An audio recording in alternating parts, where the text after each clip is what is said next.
Hello and welcome back to the Nine Sports Podcast. I'm your host, Maya Smith. This is the hockey edition, and we have so much to talk about today that I'm not even gonna have a fun little intro here. We just need to get going because not only are the Walter Cup playoffs underway, and we're gonna hear from Lydia Murray and Reid Lemker, who are covering both those series for the Ice Garden, but we also have expansion news to talk about and a lot of it. So let's just jump right in with the number one at the nine, your top headline of the week. And we actually have two top headlines of the week. Let's start off with the easy to understand league announcement, which is that Detroit will be the first expansion team of this next batch. We don't know how many there will be, but they are the ninth PWHL team. That announcement was made on Wednesday in Detroit with a bunch of awesome Detroit women's hockey players, former players, young girls who are currently playing hockey in Detroit. So that announcement has been made. No announcement about branding or anything that is to come. Their colors will be black, white, silver, and red, I believe, is the color scheme. And they also will be hosting the draft on June 17th and the awards on June 16th. So a bunch of fun things coming to Detroit. A lot of talk about how Detroit is a city they've always wanted to expand to, and now they're here. The other thing that the Ice Garden was able to learn this week is that the expansion process is going to look quite different than it has in years past. So last year, when Seattle and Vancouver joined the league, there was an exclusive signing window where free agents could sign only with either Seattle or Vancouver. Then there was the expansion draft where teams were able to protect three up to four players, and the expansion teams were able to pick from the non-protected players. And then there was the usual free agency period and the draft. This year, the expansion draft as we know it is no longer, and there are five phases. I wrote the newser about this with Melissa Burgess, and I still don't fully understand. There is going to be a lot of information to come, we believe, but I'm going to try and walk you through a little overview of what the five phases are, and then we will have lots of questions, I'm sure. So there's still a lot of clarification to come. This is all tentative, and is subject to change. But phase one is expected to begin May 28th. And during this time, players on expiring contracts can negotiate with their existing teams, any existing team in the league right now, and expansion teams, but they can only sign with an existing team during phase one. If they want to sign with an expansion team, they have to wait till phase two. And during this time, current teams will select three players to either protect or re-sign in phase one. So they can re-sign their free agents, or they can protect players who are already under contract, because players who are already under contract are not safe from leaving. So during this time, they can protect up to three, and expansion teams can be negotiating, but they can't sign any players during this time.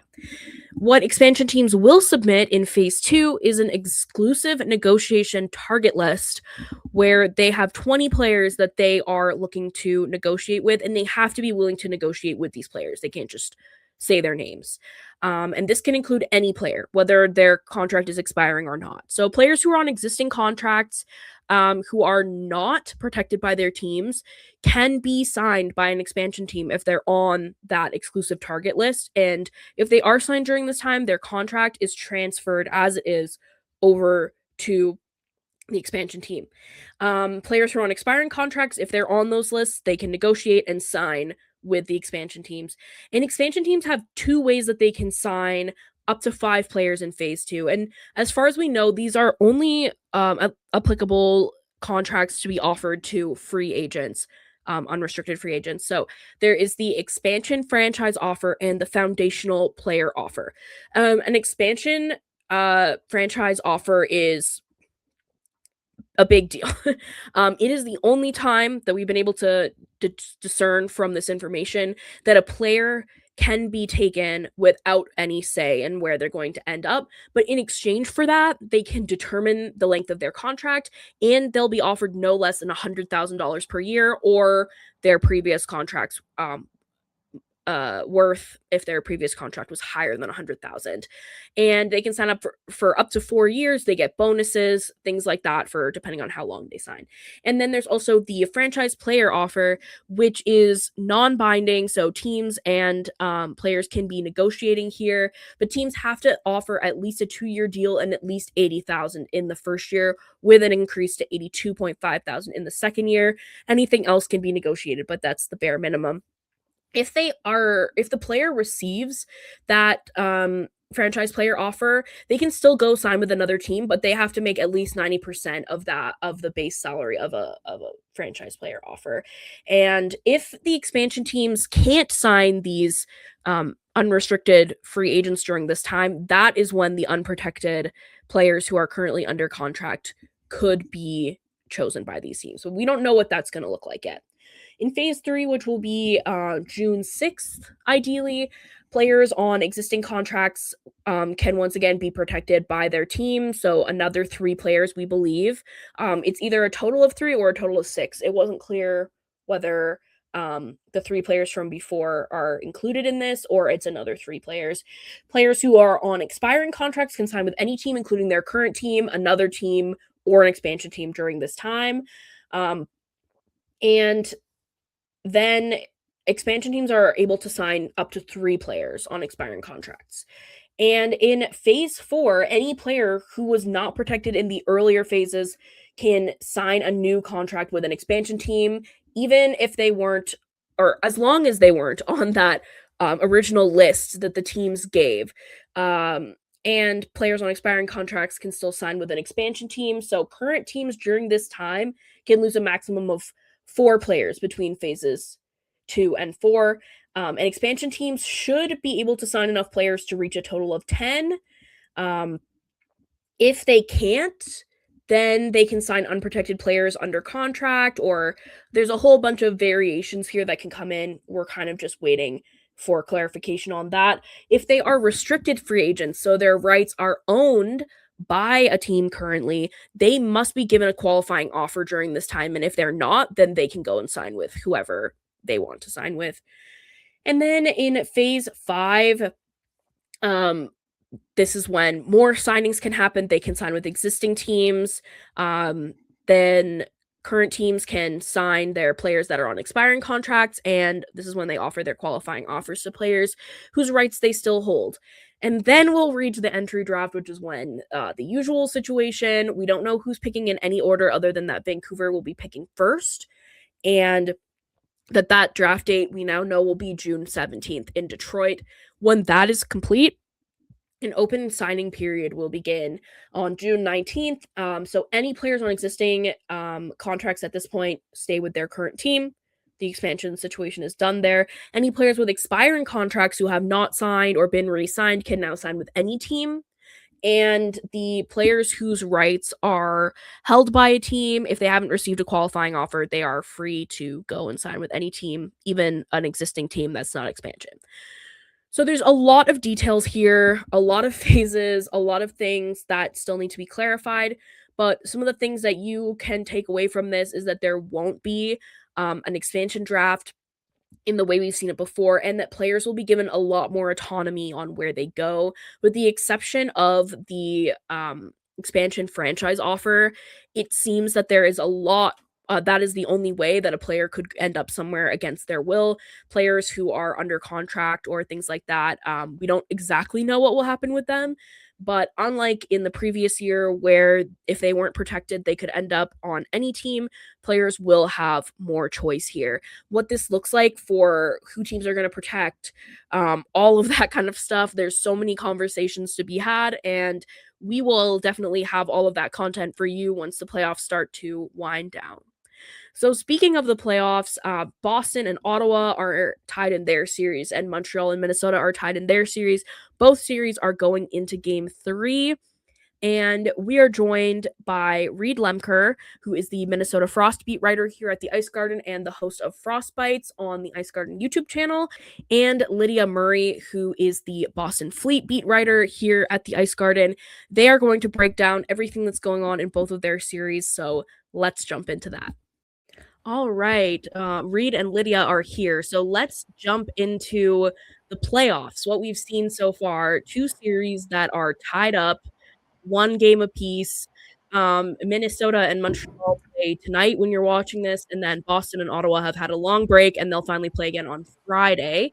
But let's start with that Boston and Ottawa series. So tied up at one game. Boston takes the first one, 2-1 win. Ottawa takes the second one, 3-1 win.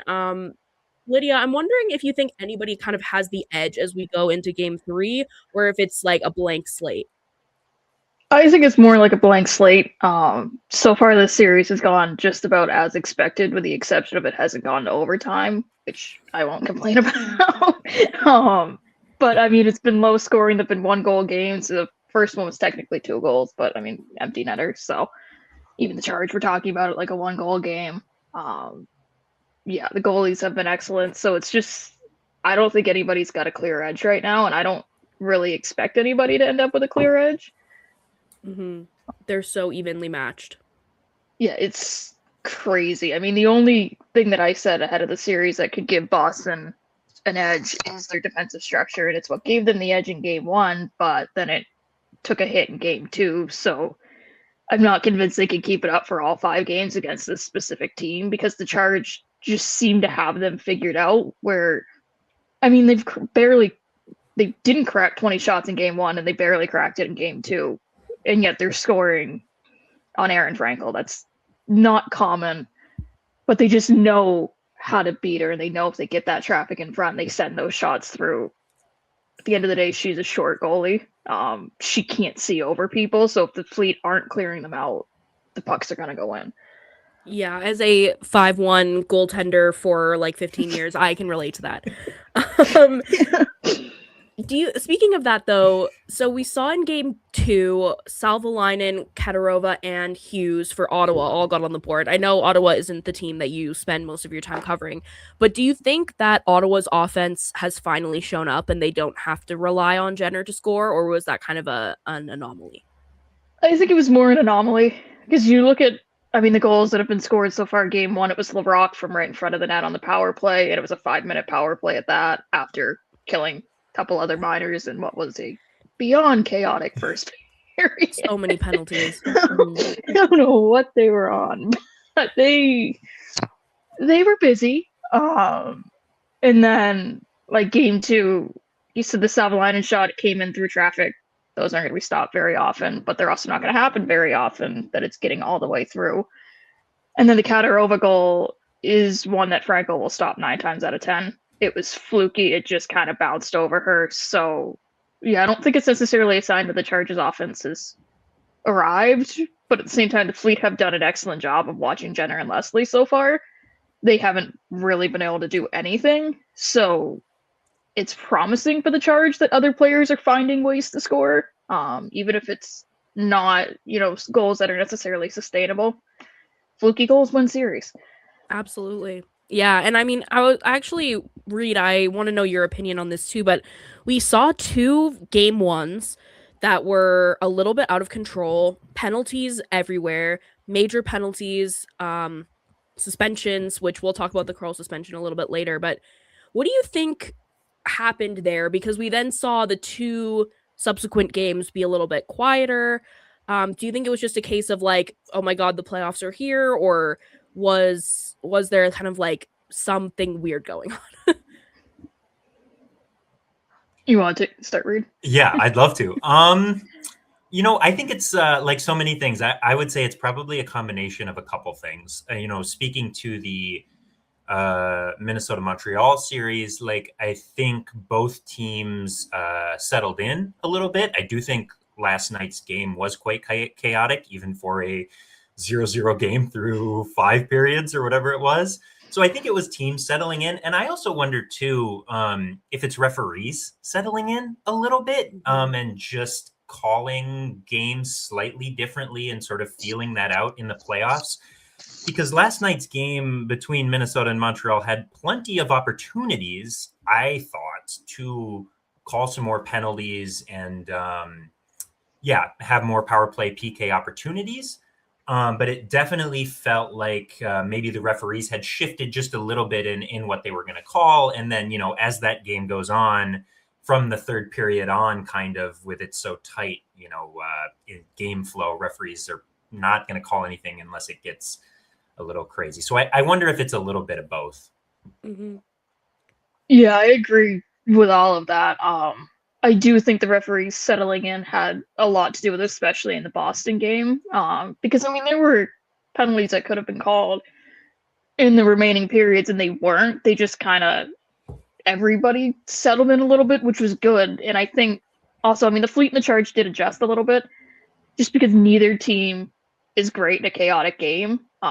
So I think in the intermission, they're both like, all right, we need to settle it down because this is completely out of control. Yeah. I mean, 25 minutes of penalties in a 20-minute period is not normal, especially in the playoffs. And at some point, you have to get it's hard to get into a flow when the only players that are on the ice are your special teams. So it is like whether your power play or penalty kill are spectacular or not, getting the rest of the players into the lineup in the first game of the playoffs is really crucial to figuring out like the team chemistry and stuff like that. So that makes a lot of sense. I mean, speaking of team chemistry, and so these two series, we've had two games in both series. Ottawa and Boston last played on Sunday, I believe, and they won't play again until Friday. Whereas Minnesota and Montreal played on Tuesday night. They play Thursday and Friday. So, Lydia, I'm curious if you think that the big gap between the games in the series is going to have any impact on Game 3 for either team. That's a tough one because I mean, you look at Game 1, I think there were 5 full days in between the end of the regular season and Game 1. And there will be 5 full days in between these two games as well. And I think that, I mean, the Fleet came out on fire and the Charge looked a little hesitant in the first period. I don't know if that's I think that had something to do with the Fleet hadn't played a really meaningful game in a long time. They clinched for almost a month, whereas the Charge have been playing nothing but meaningful hockey for a month. So I don't necessarily think you're going to see a repeat of that, even though it's a similar situation because, as we said, it's a blank slate. The series is tied at 1. I don't think the break really benefits either team, and I don't think it necessarily hurts them either because both of them just have minor tweaks to make right now. There's nothing glaring that somebody's like, oh, I need to fix this and I need to fix this now. Mm-hmm. There's no major injuries there's no major injuries, I think, on either team that need to heal. There's Laura Kluge from Boston, but she's been out since April 11th day-to-day, so I can't imagine she'll be gone much longer. And yeah, so I think it's just kind of a weird break that both teams have to figure out how to manage because 5 days off in the playoffs is not normal. Yeah. And then they might be playing 3 games in 5 days. Mm-hmm. So it's kind of a weird balance of, all right, we got to rest, but we need to practice, but we need to stay sharp, but we don't want to tweak too much because then, as Fleet head coach Chris Spar said after the game, it's like if you put too much emphasis on something, that gets in the players' heads. They start gripping their sticks tighter, and it has the opposite effect. So it's like how they handle it is a challenge in and of itself, but I think it's an equal challenge for both teams. That's a great point. It's not like either team is coming into this with the chance to end the series. They've both won a game. They kind of know where they stand. Reid, I'm curious on your end, and we'll dive into a little bit about the results of the series so far here in a second. But what do you think about the Thursday, Friday back-to-back? Plus, we just had a triple overtime game on Tuesday. We could see more overtime. What does that mean for the players? Yeah, I think I was a little shocked. I think everybody was with the Thursday, Friday back-to-back for games 3 and 4. And then you add on overtime in game 2, could get overtime in game 3. We have, already twice. I think it's going to be huge. Post game yesterday, all the Frost players said the right things about, we're professional athletes. This, we just have to deal with this. And that's been their sort of slogan throughout. Head coach Ken Klee has talked a lot about don't get too high, don't get too low, with that. But I think similarly, it'll impact both teams pretty evenly. The question I have, I think it is maybe a little bit harder for Minnesota with missing Britta Curl-Salemme in the last game due to her suspension. And then also, I think we'll talk about in a minute, but I think goaltending becomes a bit of a question for Minnesota just because they have split time so evenly in the regular season. And this would seem to present in other circumstances as a obvious time to split goaltending duties. But I mean, Maddie Rooney was so good in game 2. And with these games being so impactful too, I mean, this is not like a game 1, game 2 back-to-back. This is game 3, game 4, where you're either going to have the chance to win the series or you're going to be playing to keep your season going. It'll be really interesting to see what they do in the net. That is a great point. And yes, that was one of my questions I was going to ask later. So let's talk about where the Minnesota-Montreal series is at. So tied 1-1 as well. Minnesota won the first game in overtime 5-4, and Laura Stacey had a hat trick in that game.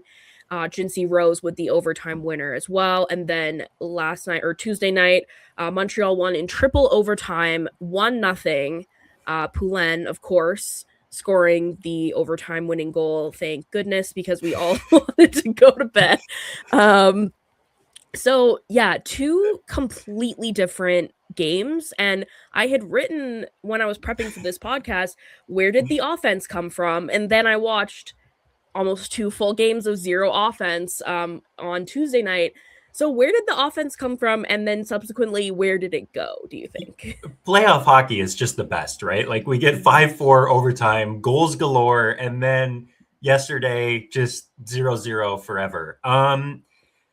Where did the offense go?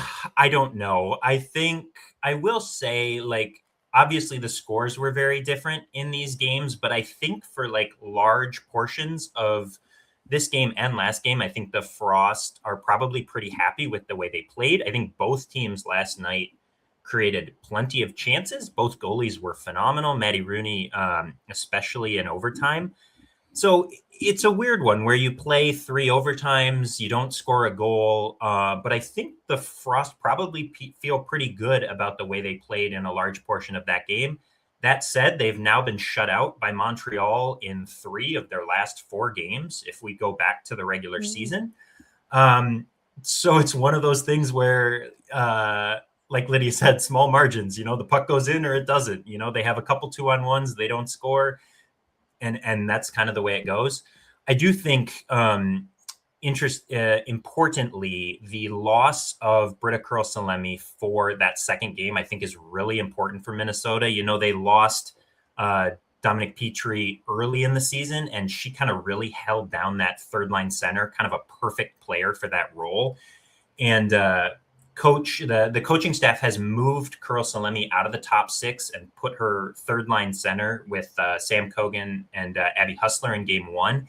I liked a lot of what that line did, and I think it really lengthens Minnesota's sort of scoring punch.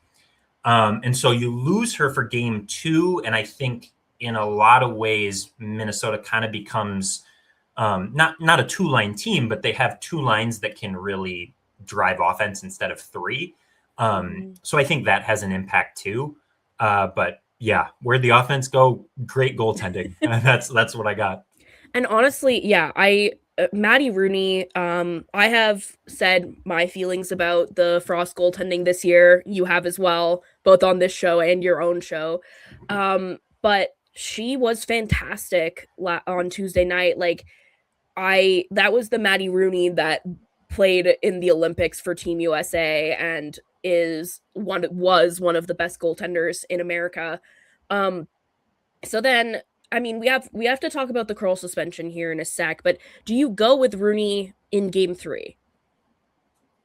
If it were me, yeah. I think there's no way you can take her out, and I think you kind of deal with game 4 when game 4 comes. It was funny. I was watching the interviews post game last night, and Kelly Panic made a comment post game about people say things about our goaltending, but anyone that questions our goaltending, watch that game from Maddie Rooney today. Like, she's one of the best in the world. Like what she's accomplished, and she said Nicole too. Like, we have full confidence in both of those goalies, and I think I got to this point maybe it was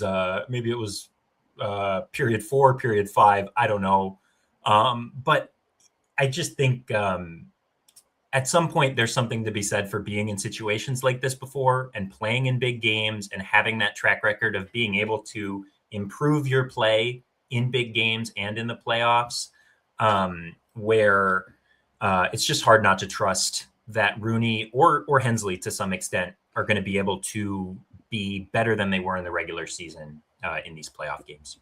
Totally. Just at me next time, Kelly. I was watching this morning and I thought, oh, that was a direct subtweet, but that's okay. But Lydia, I like to loop your series back in here too. I think what we're seeing with the goaltending in Boston and Ottawa is kind of the same. It's like goalies who've been here before and they know how to be there for their team. We're seeing that across all four. Obviously, like a little bit higher scoring in than maybe Boston has wanted to give up. But what do you think about the goaltending in your series so far? I think what you're seeing with the goaltending in that series is Gwyneth Phillips is extremely used to being shelled and extremely used to high danger chances. So the Fleet, I mean, in game 2, threw the kitchen sink at her and could only get one in. Like she's just, that's how Ottawa plays defense. They don't really play defense. It is all on Phillips usually, so you're seeing exactly what you expected out of her and exactly what she's used to. I think she thrives in those games.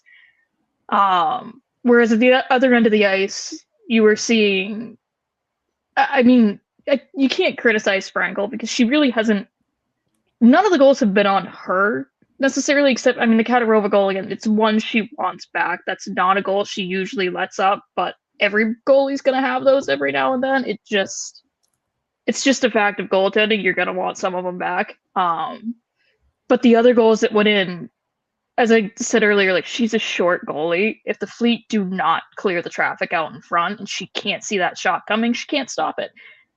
End of story. Like, it's the one area where her height gets in her way. She's extremely fast. She can move side to side so well, and she's one of the best goalies in the world because of it.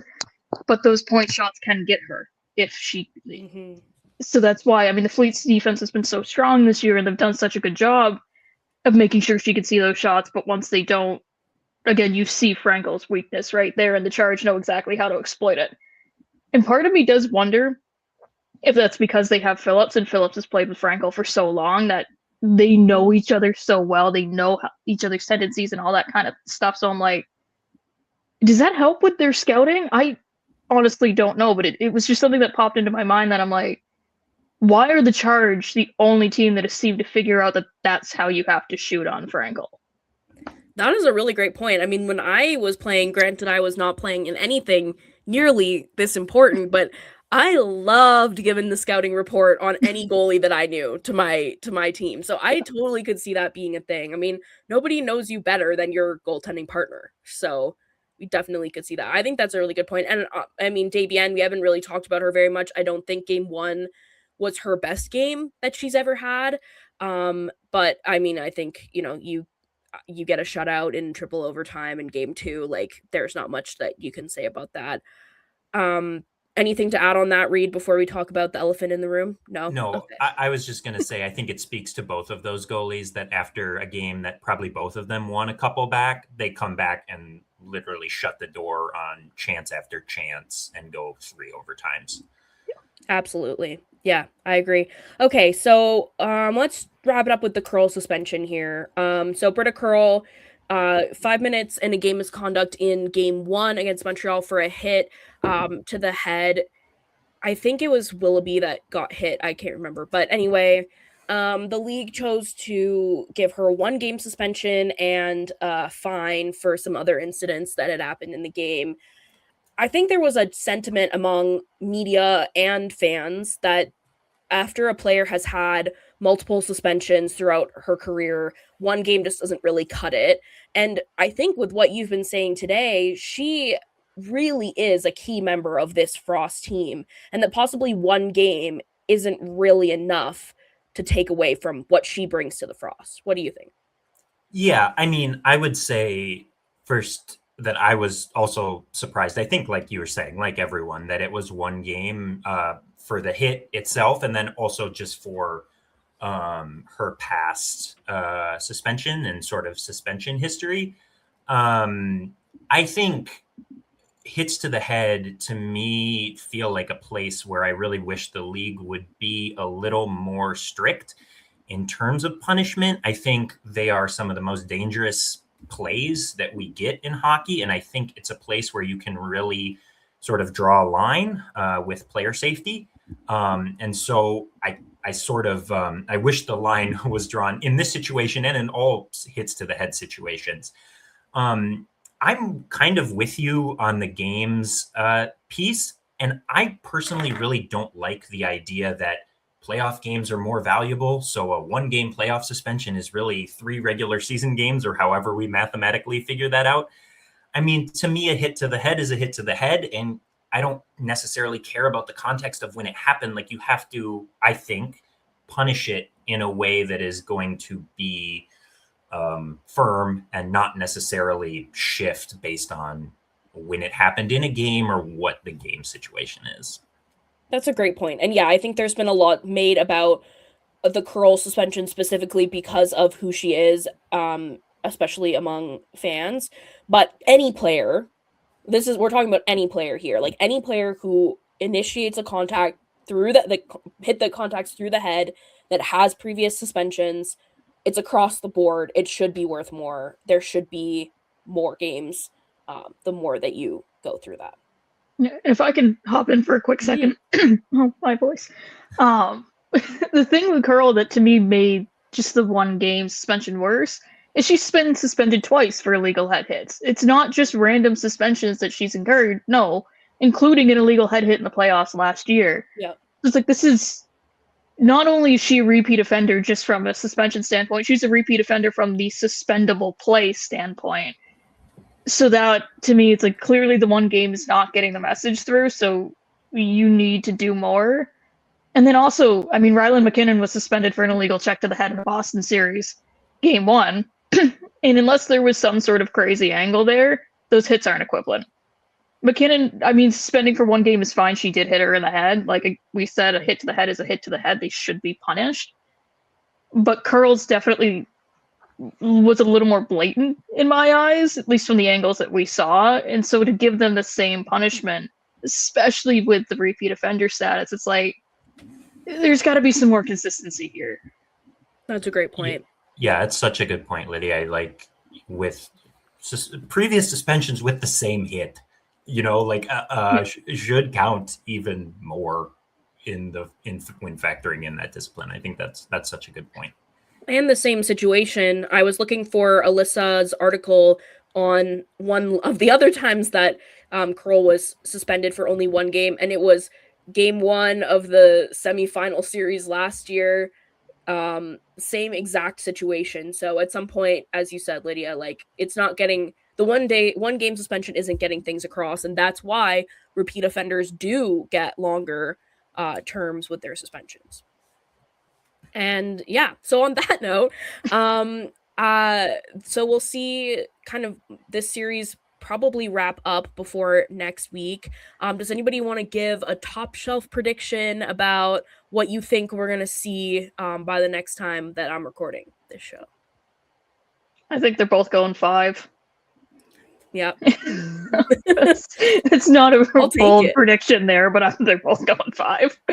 I'm here for it. Oh. Yeah, maybe this is maybe this just is in protection of my own sleep schedule. But I'm gonna say bold prediction. This feels very bold. 3 and 4, both games will end in regulation for Minnesota and Montreal. That's my hot take. All right. Amazing. Okay, so you'll have to tune in next week to see how this all sorts out. Thank you both so much for joining me today. I always love hearing what you have to say about your teams and about the league as a whole. Where can people find you outside of the Ice Garden if they're looking? For me, on Twitter, at Lydia_Murray12, and then I also have a Substack called Center Ice Chronicles where I do a bunch of Fleet stuff. I do a story after every game, kind of like the good and the bad, and I'm a stats nerd, so I always throw a bunch in there. And then, yeah, those are the main places. Yeah, and then I am on Twitter and Blue Sky as well. If you just search Reid Lemker, you can find me. I'll also I'm on YouTube a little bit too, starting my YouTube career with. But I had a couple of fun things in the past week. I talked to Dylan, who writes about Montreal for the Ice Garden. We previewed the series, went through some talking points, and then I also talked to Abby Hustler. Frost forward. Interesting to hear her perspective on the playoff series as well. And then Maya was on not that long ago, so go watch that episode too. Awesome. Thank you both so much. Definitely, I'll link all of that stuff down below, and we'll have you guys back in the off season to talk about expansion and all of those wonderful things. All right, so now you know where things stand with expansion, you know where things stand with the playoffs. So thank you so much for tuning into this episode. As always, don't forget to follow or subscribe depending on where you are taking in this podcast. And if you are able to subscribe to the 9 Sports to help pay all of the amazing journalists that are working with us and bringing you awesome stories. And we'll have more stories on playoffs, expansion, all of that stuff as the season progresses. So thank you so much, and we'll see you next week.